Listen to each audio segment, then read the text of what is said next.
បញ្ហាគីឡូនេះមួយគឺតាមបណ្ដាស្ថានីយ៍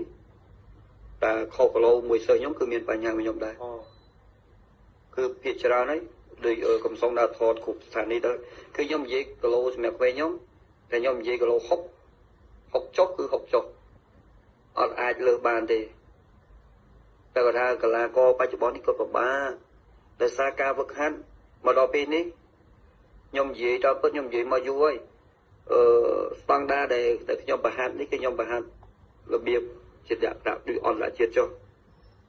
គីឡូរបស់យុវជនខ្ញុំគឺគាត់ប្រកែកធ្វើគីឡូគាត់ប្រកែកធ្វើទម្ងន់ហើយគ្រប់ការប្រកួតរបស់គីឡូខ្ញុំប្រកួតនៅប៉ូណាគឺខ្ញុំនិយាយច្បាស់ថាគីឡូម៉ានក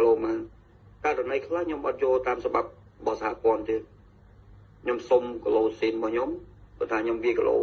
60សុំ60ចុះបើច្បាប់សហព័ន្ធគាត់ឲ្យមិត្តភាពគាត់ឲ្យលើកកន្លះគីឡូឬ1គីឡូហើយមកដល់បច្ចុប្បន្ននេះសហព័ន្ធក៏ចាប់តាមកែលម្អបានច្រើនហើយជីវយើង2គីឡូ